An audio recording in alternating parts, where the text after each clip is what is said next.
기도하겠습니다. 하나님, 이 시간 하나님의 말씀을 듣기를 원합니다. 성령 하나님께서 우리의 마음을 붙들어 주셔서 하나님 말씀에 귀 기울이게 하여 주시고 집중하게 하여 주옵소서.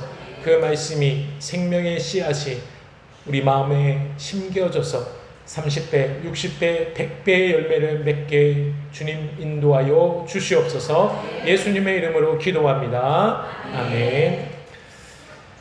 혹시 여러분 술타기라는 신조를 아십니까? 술타기. 아마 대부분 모르실 겁니다. 술 먹는 사람은 알겠죠.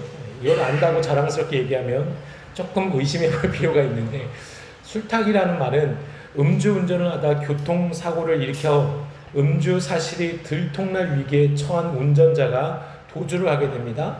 그리고 의도적으로 술을 마셔요. 그러면 혈중 알코올 농도 측정 결과를 왜곡시켜 주는 행위, 아주 나쁜 행위죠. 그 술 먹는 자체, 술 먹고 운전하는 것도 나쁜데 더 나쁜 것이 바로 이 술타기라고 합니다.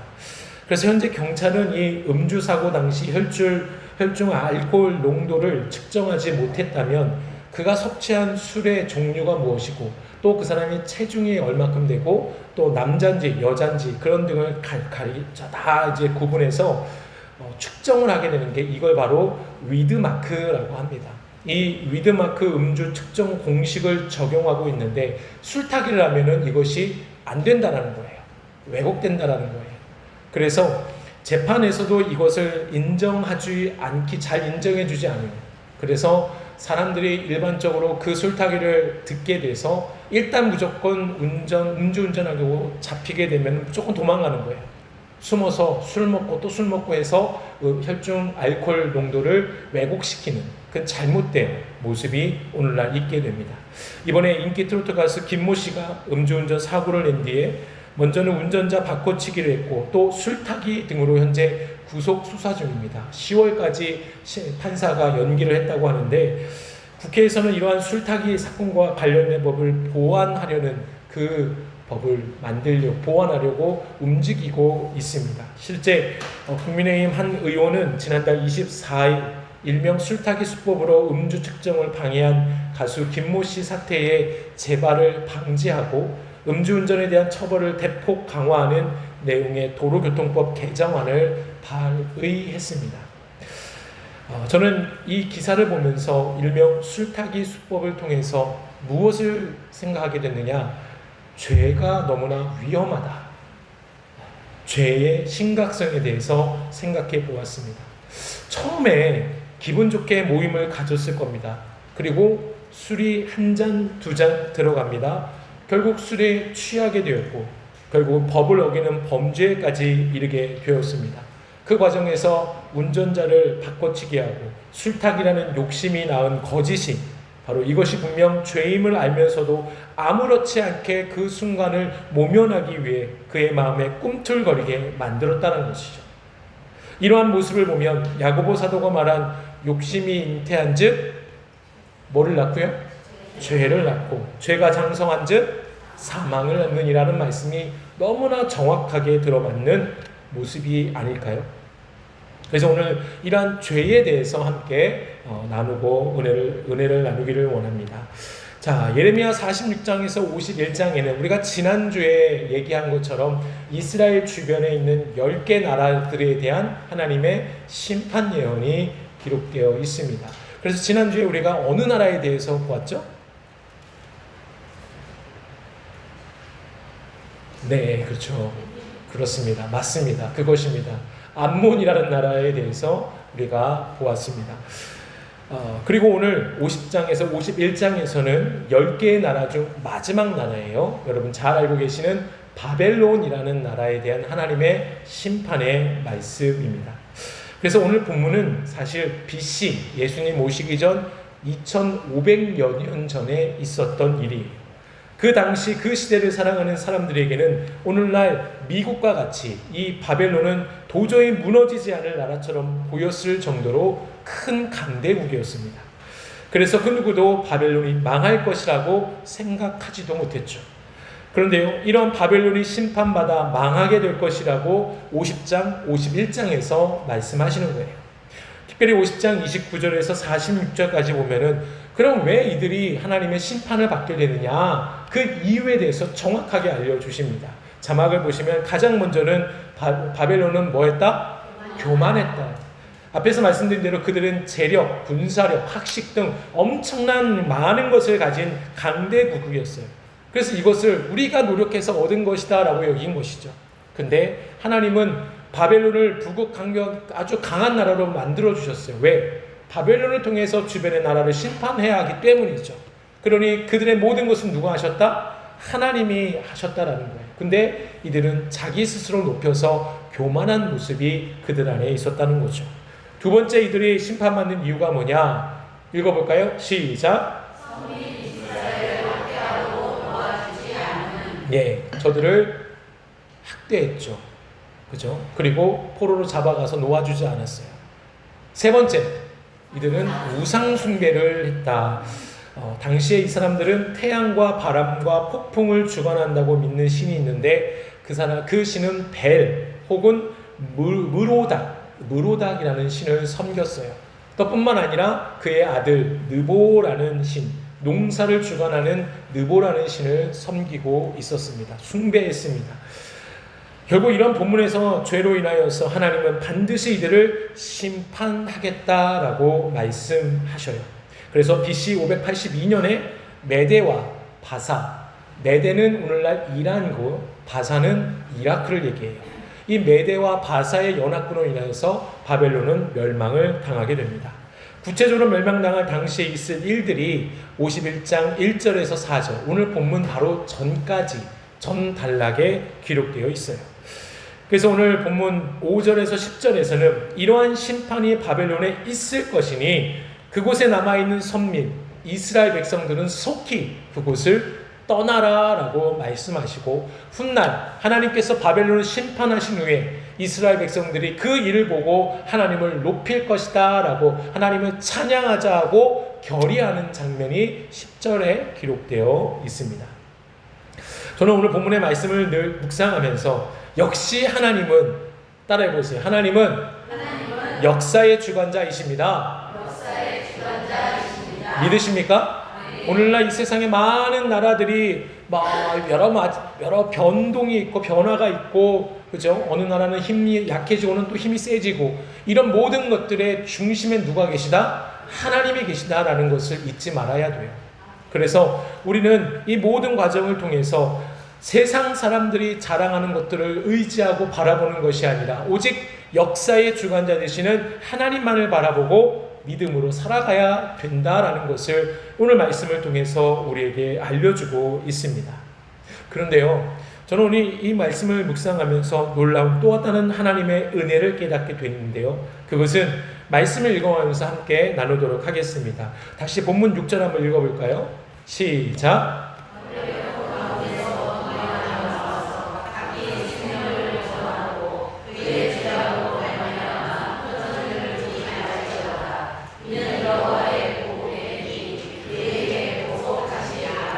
아멘. 하나님께서는 곧 바벨론을 보복할 것이니, 즉 심판하리니, 당시 바벨론에 거주하고 있던 선민 이스라엘 백성들에게 그곳에서 떠나라 라고 명령하고 계십니다.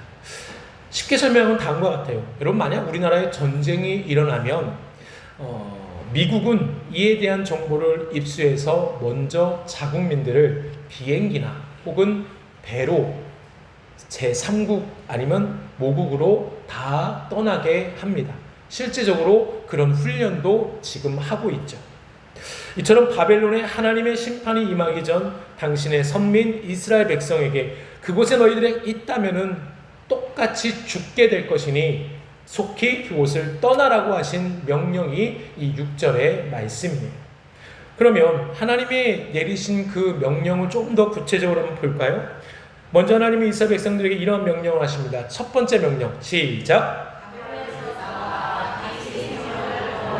아멘. 역사의 주관자 되신 하나님께서 바벨론에 심판하실 것임을 분명히 말씀하십니다.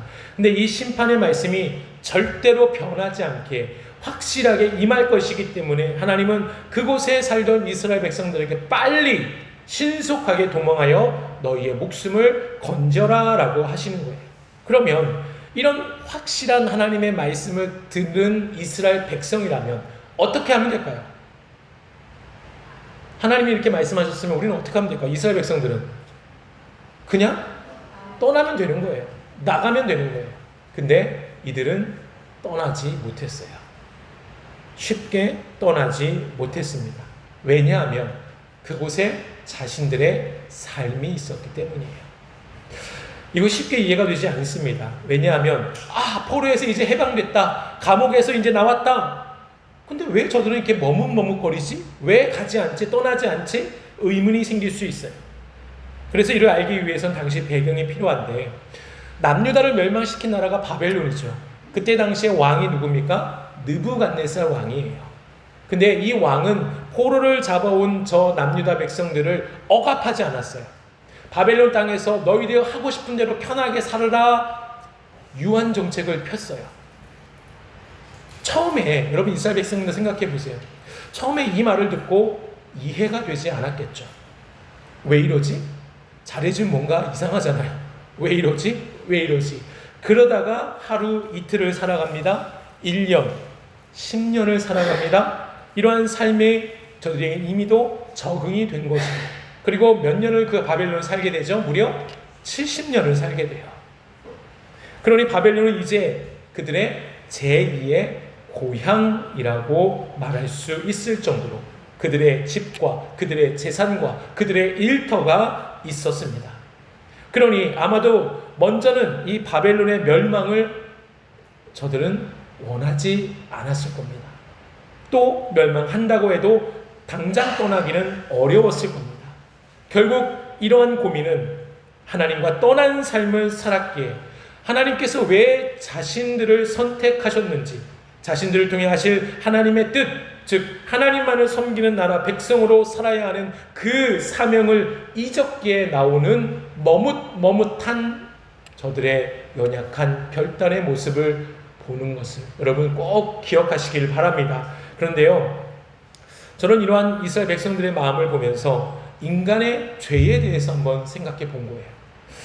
오늘 바로 이 신학적인 주제인 죄에 대해서 함께 살펴보려고 하는데요. 영남신학대학교 김동건 교수님이 쓴 모든 사람에게라는 그 신학에 관련된 책이 있어서 그 책이 아주 쉽게 잘 설명을 하고 있어서 그 책을 참고로 여러분과 나누길 원합니다. 죄는 기본적으로 율법을 어기는 거예요. 맞습니까? 맞습니까? 근데요, 바리새인은 율법 준수 여부에 따라서 죄인을 그렇게 구별했어요. 맞아요. 율법을 어기는 것이 죄로 여겼기 때문에 그들의 입장에서는 세리와 또 창기와 이방인들이 다 죄인으로 낙인 찍혔어요. 그러나 예수님은 어떻습니까? 예수님의 기준은 하나님의 뜻이었어요. 하나님의 뜻으로 율법을 해석하셨습니다. 즉 율법에 들어있는 하나님의 진짜 뜻이 기준이 되었어요. 그래서 예수님과 바리새인은 계속해서 충돌하지 않습니까? 안식일의 법으로 간음, 살인, 이혼 등 여러 가지 율법적인 해석에서 충돌하고 있지 않습니까? 죄가 바리새인에게는 율법을 지키지 못하는 것이었고 예수님에게는 뭐가 죄냐? 따라해 보세요. 하나님을 떠난 삶. 이것이 예수님 보시기엔 죄가 된 것이었어요.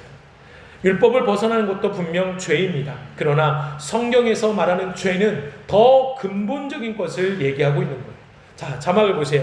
죄를 대표하는 헬라어가 뭐라고요? 이것이 오늘 말씀의 제목이에요. 하마르티아. 화살이 관역을 벗어난다라는 뜻입니다. 목적에서 벗어났다라는 뜻이에요. 목적이 뭡니까? 하나님을 떠난 목적을 상실하고 자신이 주인이 되어 있는 삶이 곧 죄다라고 말씀하시는 거예요. 그러니 죄는 하나님을 거역하게 하고 반역할 수밖에 없는 인간의 아주 근원적인 상태를 말할 수 있습니다. 여러분, 바리새인은 11조를 바치고 온갖 율법을 지키면서 스스로 의롭다 여겼어요. 왜요? 그들의 입장에서는 율법만 잘 지키면 의인이기 때문이에요. 그래서 나는 율법을 지켜 죄를 범하지 않았다라고 여겼기 때문입니다. 그런데 예수님은 바리새인의 마음이 하나님을 떠나 있기 때문에 그것이 죄라고 말씀하신 예수님은 저들에게 이렇게 강하게 말씀하십니다. 마태복음 23장 26절 27절 시작.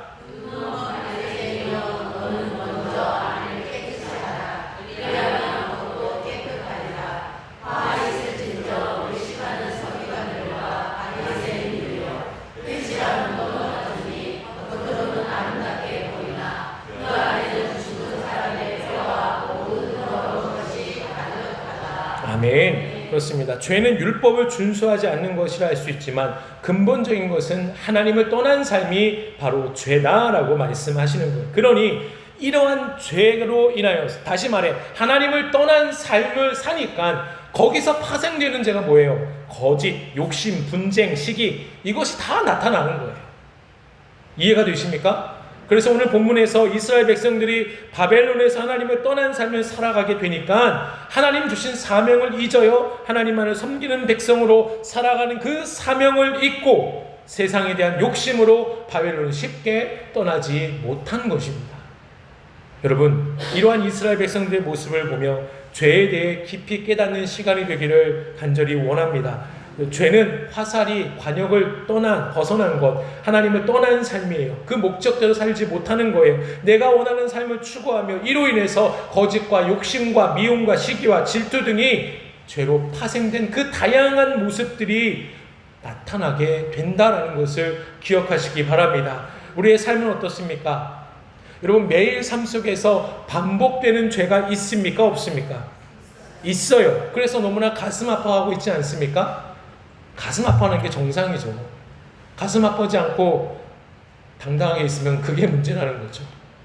근데 누군가를 미워하거나 세상의 쾌락을 추구하고 무엇을 소유하고자 하는 그 마음으로 때론 거짓과 때론 다툼을 일삼게 되는 모습이 우리의 모습 가운데 있지는 않습니까? 근데 이 모든 것은 당연히 죄가 돼요. 그러나 이 모든 반복적인 죄를 범하게 만드는 것이 근원적인 죄, 즉 하나님을 계속 떠난 삶을 살고 있기 때문임을 믿으시기 바랍니다. 그럼 우리가 어떻게 살아야 됩니까? 하나님을 떠나지 않는 삶을 살아야겠죠. 맞습니까? 더 하나님을 가까이 하는 삶, 하나님을 떠나지 않는 삶을 우리는 날마다 목숨 걸고 발버둥 치며 살아가야 되지 않을까요? 이것이 바로 그리스도인들의 온전한 삶임을 믿으시기 바랍니다. 옆에 분들과 나 인사할까요? 하나님께로 가까이 갑시다. 인사하겠습니다. 내가 거짓말 때문에 나 또 거짓말했네, 여기에 머물러 있는 게 아니라 근원적인 것, 내가 하나님을 떠나고 있진 않은가, 그래서 내가 이 죄를 범하지 않으려고 하나님을 더 가까이 가야 되는 그 삶이 우리에게 필요하다라는 것을 여러분 꼭 믿으시기 바랍니다. 자, 두 번째 명령 볼까요? 우리 6절 말씀 다시 한번 읽어보겠습니다. 시작.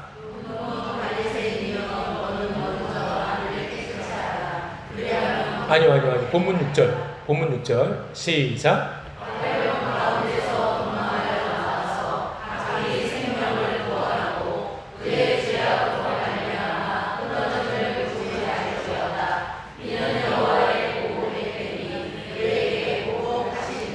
아멘. 하나님께서 말씀하신 두 번째 명령은 무엇입니까? 그의 죄악으로 말미암아 끊어짐을 보지 말라라는 겁니다. 여러분, 여기서 자막을 보시면 죄에 대해서 또 히브리어에는 이렇게 얘기하고 있습니다. 보세요. 죄는 아온이라는 히브리어를 써요. 아까 헬라어는 뭐라고 했죠? 말씀의 제목이라고 했죠? 뭐죠? 하마르티아입니다. 근데 히브리어는 아온입니다. 이거는 죄에 대해서 얘기하는 거지만 함께 같은 의미가 뭐냐? 죄로 인한 벌도 같은 의미를 갖고 있어요. 이 벌이란 뜻도 있다는 거죠. 그리고 죄로 말미암아에서 뭐뭐로 말미암아라는 히브리어 빼라는 전치사를 쓰는데요. 뭐뭐 때문에라는 뜻도 있지만 뭐뭐 안에라는 뜻도 담겨 있어요. 그래서 죄로 말미암아라는 이 말을 다시 번역하면 형벌 안에서라고도 해석할 수 있다라는 겁니다. 그렇습니다. 여러분, 여기서 우리가 중요한 죄에 대한 의미를 갖는 겁니다. 그것은 사실 죄는 하나님과의 단절을 만들어낸다는 거예요. 하나님과의 단절 자체가 임의도 인간에게는 최고의 형벌이라 할 수 있다라는 것입니다. 이해가 되십니까?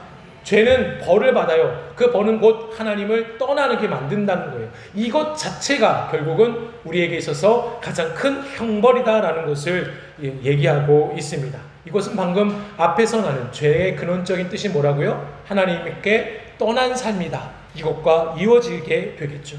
여러분, 두 번째 명령을 통해서 이스라엘 백성들이 바벨론의 그 죄악된 환경 속에서 떠나지 않는다면 이제 곧 들이닥치게 될 메대 바사군들에 의하여 끔찍한 공격을 받게 되어 저들에게 분명히 큰 피해가 있다, 위험이 있다라는 것을 염두에 둔 표현이라 할 수가 있습니다. 이와 이를 죄와 연관지어 본다면 우리가 만약 죄를 해결받지 못한 삶을 살아간다면 이는 분명 하나님과의 단절된 삶이에요. 이것이 죄로 인한 가장 무서운 형벌이고 무서운 결과라 할 수 있습니다. 이는 더 이상 우리에겐 소망이 없다라는 뜻이에요. 제가 초등학교 때 저희 외할머니께서 하나님의 부르심을 받으셨습니다.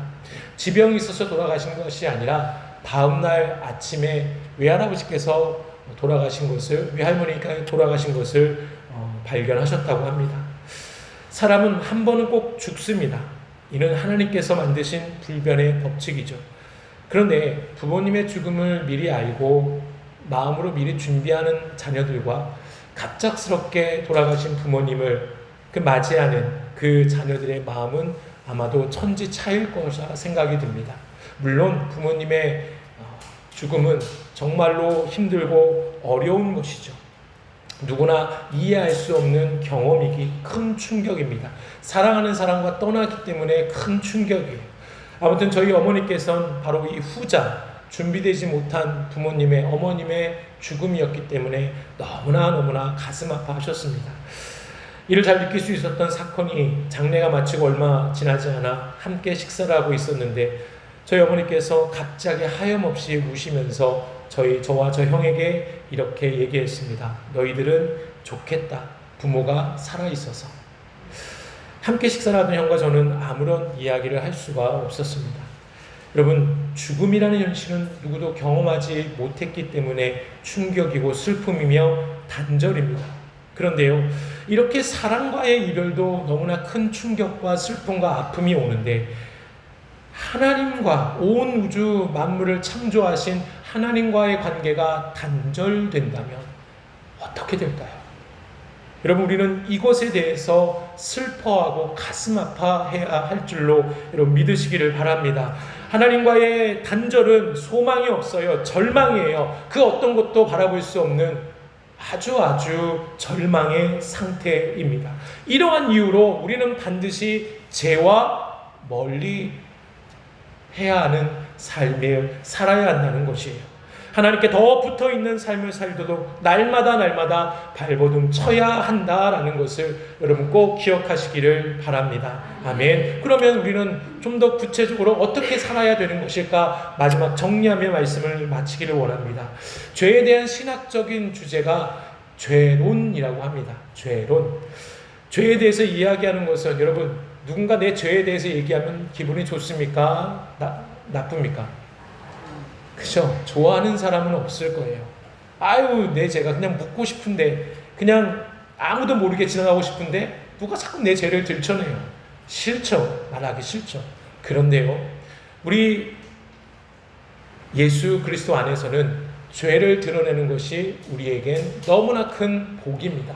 그래서 우리는 날마다 이 죄에 대해서, 죄론에 대해서 계속 생각하며 살아가야 합니다. 왜 그럴까? 단적인 예로 여러분, 부활절 전에 로마 카톨릭에서는 이 라틴어 미사를 드릴 때 이 노래를 부른다고 합니다. 따라해 보세요. 오 펠릭스 쿨파. 오 펠릭스 쿨파. 오 펠릭스 쿨파. 오 펠릭스 쿨파. 이게 무슨 뜻일까요? 오 복된 죄여라는 뜻입니다. 여러분, 이상하지 않습니까? 죄가 복되대요. 근데 이들이 왜 이런 노래를 부르고 있느냐? 바로 이 죄로 인하여서 우리는 더 하나님의 깊은 은혜를 깨닫게 되기 때문이다 라는 그 고백으로 이 노래를 부른다고 합니다. 여러분, 결국 죄는 구원과 이어지게 되어 있어요. 맞습니까? 구원은 죄의 상태에서 벗어나는 것이에요. 그렇기 때문에 바리새인에게 구원은 율법을 준수하는 것이 됩니다. 그들은 율법의 모든 조항을 문자적으로 지키기 위해 최선을 다했습니다. 그러나 율법의 진정한 정신을 알지 못하게 된다면 율법은 결국 무거운 의무로 변하게 됩니다. 그런데요, 예수님에게 구원은 하나님께로 돌아가는 것이에요. 뭐라고요? 하나님께로 돌아가는 것이에요. 죄의 상태에서 벗어나 하나님의 지배 안으로 들어가는 것이에요. 예수님은 언제나 하나님의 나라를 선포하셨고 그들에게 하나님께로 돌아오라라고 계속 말씀하셨습니다. 절대로 너 왜 그 율법을 지키지 않았냐 그에게 정죄하지 않으셨어요. 오히려 그들을 하나님의 뜻인 용서와 사랑으로 그들을 대하셨습니다. 이러니 이러한 예수님을 만난 자들에게는 어떤 일이 일어날까요? 그들에겐 기쁨이 넘칩니다. 행복이 넘칩니다. 삶이 변화됩니다. 저들의 제자들이, 향유를 부은 여인이, 삭개오가, 모든 창녀와 세리들, 많은 병자와 가난한 자들이 그렇게 되었습니다. 이것이 곧 하나님을 떠나지 않는 삶, 하나님의 지배 안으로 들어가는 삶, 구원받은 사람들이 받게 되는 기쁨이라는 것을 여러분 믿으시길 바랍니다. 하나님의 지배로 들어가는 것은 즐거운 일이에요. 구원은 자신의 삶을 하나님과 함께 설계하고 하나님과 함께 그 길을 걸어가는 것입니다. 하나님 안에 있는 인간은 하나님의 뜻 안에서 삶의 목적과 의미를 설정하게 돼요. 그러니 저들의 삶이 변화될 수밖에 없는 것이죠. 그러므로 여러분, 하나님을 떠난 삶이 아니라 하나님 지배 안으로 들어가시는 삶이 되시길 바랍니다. 죄로 인해 하나님과 단절되는 벌을 받는 삶이 되지 않도록 오늘도 우리는 하나님께 붙어있는 삶을 살아야 하는 것이죠. 어떻게 하나님께 붙어있는 삶, 하나님께 지배받는 삶을 살 수 있을까요? 우리 인간적인 관계에서 한번 생각해 볼까요? 누군가 나의 삶을 이끌어줄 수 있는 영향력 있는 사람이라고 있어요. 그런 사람이 있다고 해요. 그러면 그 사람을 내가 어떻게 해서든 떠나려 하지 않겠죠. 맞습니까? 최선을 다해 그 사람과 어떻게 해서든 붙어 있으려고 하겠죠. 그러면 뭘 생각할까요? 그 사람이 기뻐하는 것은 무엇일까? 그 사람이 좋아하는 것은 무엇일까? 고민하고 그가 원하는 대로 우리가 살아갈 때 우리는 항상 그 사람과 함께 있지 않습니까? 마찬가지로 우리가 하나님을 떠나지 않는 삶을 살기 위해서는 내가 원하는 삶이 아니라 하나님께서 기뻐하시고 원하시는 삶이 어떤 삶인지 매일 고민하며 그대로 살아가는 삶이라는 거예요. 그러니 이러한 삶에는 내 의지가 필요 없어요. 내 욕심이 드러나지 않습니다. 그래서 이것을 경험한 사도 바울이 갈라디아서 2장 20절에 이렇게 고백하죠. 같이 읽겠습니다. 시작.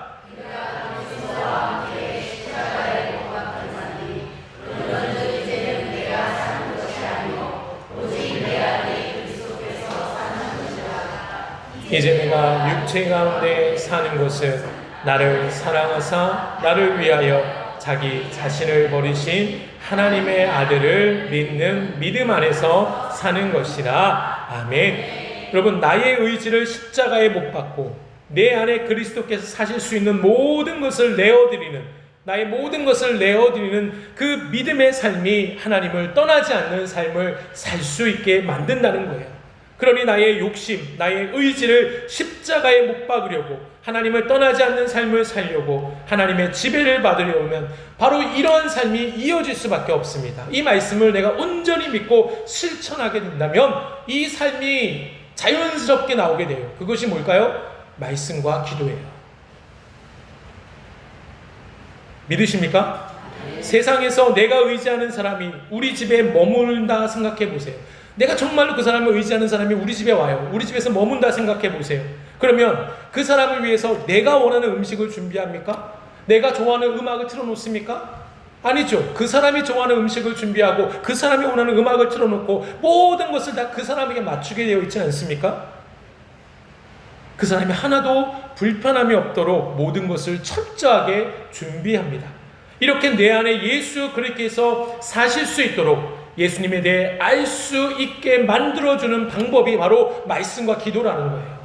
그러니 왜 말씀을 봐야 되고 왜 기도를 해야 되는지, 이것이 우리에게 의무가 아니라 자연적으로 믿음의 고백으로 나올 수 있는 신앙의 모습이라는 겁니다. 날마다 우리 주일마다 사도훈련을 외칩니다. 이 외침에서 끝나는 것이 아니라 우리가 왜 말씀과 기도의 삶을 살아야 되는지 오늘 말씀을 통해서 반드시 우리 마음속에 기억하시기를 바랍니다. 그래서 사단이 말씀 보지 못하게 하고 기도하지 못하게 만드는 거예요. 더 바쁘게 만들고 이런저런 다 이유 가지고 와서 하나님의 뜻을 알게 해주는 그 말씀, 하나님의 깊은 은혜를 알게 해주는 그 말씀과 기도를 가까이 하지 못하게 계속 우리를 유혹하게 만드는 거예요. 그래 우리는 이것을 당연히 이겨야겠죠. 그러므로 여러분, 말씀과 기도로 사는 사람은 절대로 말씀을 가까이 하는 삶이, 기도하는 삶이 옥죄가 되지 않습니다. 의무가 되지 않습니다.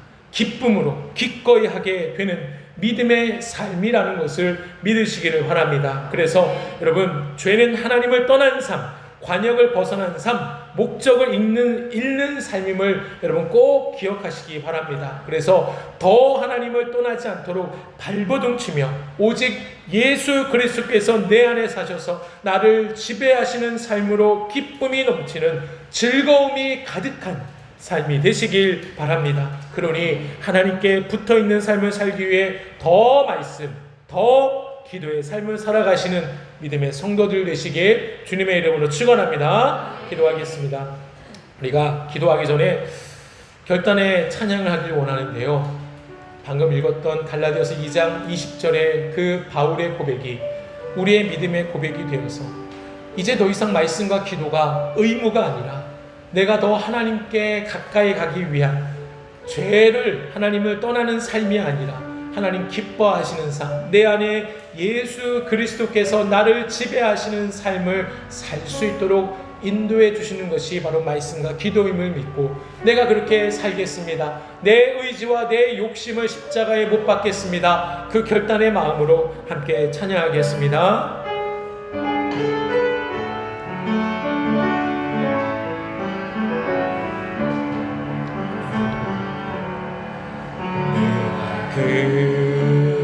그리스도와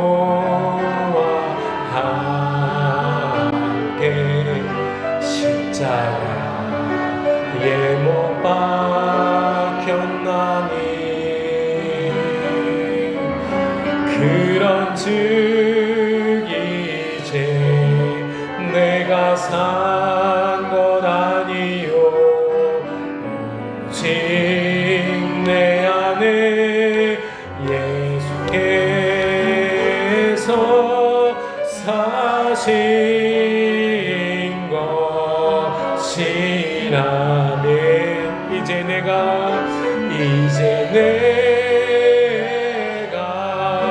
육체 가운데 사는 것은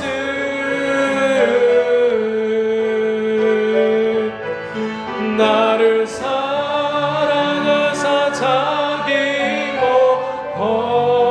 버리신 예수 위에 사는 것. 이제 내가 육체 가운데, 이제 내가 육체 가운데 사는 것은 나를 사랑하사 자기 못 예수 위에 사는, 예수 위에 사는 것이라 기도하길 원합니다. 하나님을 떠나게 만드는 죄와 멀리하는 삶을 살겠습니다. 나의 모든 의지와 욕심을 십자가에 못 박고 내 안에 그리스도 예수께서 사시는 삶을 살겠습니다. 이를 위해 하나님께서 무엇을 기뻐하시 알게 해주는 말씀과 기도의 삶을 결단하겠습니다. 그래서 참된 기쁨을 주신 하나님의 그 지배를 받는 삶을 살게 하여 주시옵소서. 우리 주여 하면서 기도하겠습니다. 주여, 살아계신 아버지 하나님, 오늘 귀한 말씀 주심을 감사합니다. 하나님, 그렇습니다. 죄는 하나님을 떠난 삶이라고 하셨습니다. 하나님, 그 죄로 말미암아 하나님 우리가 거짓과 욕심과 시기와 질투가 파생된다라는 것을 또한 깨닫습니다. 그러게 하나님, 이제 하나님을 떠난 삶이 아니라 하나님 죄와 멀리하는 삶을 살게 하여 주시옵소서. 더 하나님의 지배를 받는 삶이 되기를 원합니다. 그러기에 나의 의지와 내 욕심을 십자가에 못 박고 오직 내 안에 예수 그리스도께서 사시는 삶이 될 수 있도록 더 말씀과 더 기도의 삶이 되게 하여 주옵소서. 절대로 이것이 의무가 되지 않게 하여 주시고 하나님, 기쁨으로 내가 하나님 지배 안으로 들어가 예수님의 만남으로 예수님의 그 구원의 은혜를 누리는 많은 제자들과 장기와 세리들과 병든 자들이 그들의 삶에 기쁨이 넘친 것처럼 우리 또한 그 지배를 받아 하나님 주신 놀라운 기쁨, 세상이 줄 수 없는 그 구원의 기쁨을 누리며 살아갈 수 있도록 주여 오늘도 죄와 떠난 삶을 살게 하여 주시옵소서. 하나님, 죄와 떠난 삶이 되기를 원합니다. 하나님을 떠난 삶이 아니라 우리를 계속해서 죄로 빠지게 만드는 그 모든 사단의 유혹과 떠난 삶을 살게 하여 주옵소서. 그래서 하나님의 지배 안으로 들어가기를 원합니다. 절대로 내 의지와 내 욕심이 우선이 되는 것이 아니라 그 모든 것을 십자가에 못 박고 오직 내 안에 예수 그리스도께서 사시는 하나님의 지배를 받는 삶, 죄와 떠난 삶, 그곳에서 주시는 구원의 기쁨과 즐거움으로 살아가는 우리 삶이 되게 하여 주시옵소서. 그래서 하나님, 이제는 더 이상 말씀과 기도의 삶이 의무가 아니라, 그것을 하지 못해서 내 안에 스스로 정죄받는 것이 아니라, 내가 더 하나님을 붙들고 살기 위해서 내가 더 말씀 보겠습니다, 내가 더 기도하겠습니다, 기꺼이 신앙의 길로 나아가는 우리 믿음의 성도들이 되게 하여 주시옵소서. 지금은 예수 그리스도의 은혜와 하나님의 크신 사랑하심과 성령의 인도하심이 오늘 말씀을 듣고 내가 하나님과 더 가까이 가는 삶, 하나님의 지배를 받는 삶, 그런 삶을 결단하는, 오직 말씀과 기도의 삶을 살아가기로 결단하는 모든 성도들 머리 위에, 저들의 가정과 일터 위에 영원토록 함께 하실 것을 간절히 축원하옵나이다. 아멘.